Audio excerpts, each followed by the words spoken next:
मथुरा से करीब 10 किलोमीटर की दूरी पर वृंदावन है।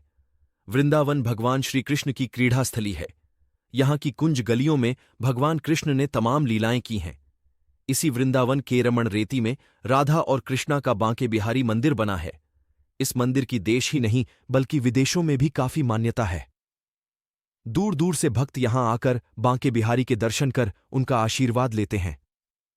बांके बिहारी मंदिर में आकर लोग अपने तमाम दुखों को भूल जाते हैं और इस मंदिर में उन्हें सुखी महसूस होता है। इस मंदिर से जुड़ी ऐसी तमाम रोचक बातें हैं जिनके बारे में शायद आप न जानते हों। आइए बताते हैं आपको बांके बिहारी मंदिर की बड़ी बातें। स्वामी हरिदास भगवान कृष्ण के भक्त थे। वे निधिवन में तमाम भजन आदि गाकर श्री कृष्ण की भक्ति किया करते थे। उन्हें राधा कृष्ण दर्शन दिया करते थे।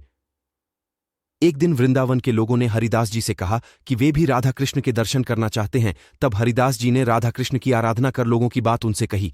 ध्यान व पूजन के बाद जब उन्होंने आंखें खोलीं तो इस मूर्ति को अपने समक्ष पाया था।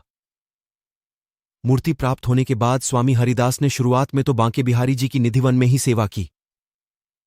फिर जब मंदिर का निर्माण कार्य संपन्न हो गया तब उनको मंदिर में आम जनता के दर्शन के लिए स्थापित किया गया।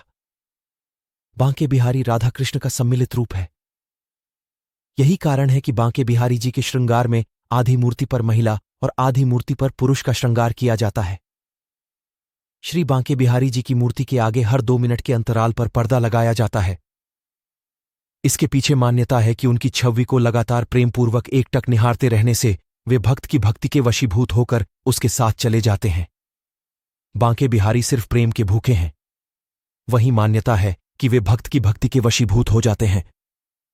इसलिए इस मंदिर में आकर आंखें बंद करके पूजा नहीं की जाती बल्कि बांके बिहारी की आंखों में आंखें डालकर उन्हें निहारा जाता है। कहा जाता है कि बांके बिहारी की मूर्ति में ऐसा आकर्षण है जो भक्त को अपनी ओर खींचता है। उसकी आंखों से स्वयं आंसू गिरने लगते हैं। बांके बिहारी जी के मंदिर में मंगला आरती साल में केवल एक दिन जन्माष्टमी को ही होती है। इस दिन बांके बिहारी जी के दर्शन सौभाग्यशाली को ही हो पाते हैं। बांके बिहारी जी के चरण दर्शन केवल अक्षय तृतीया के दिन ही होता है। मान्यता है कि इन चरण कमलों का जो दर्शन करता है उसका तो बेड़ा ही पार लग जाता है।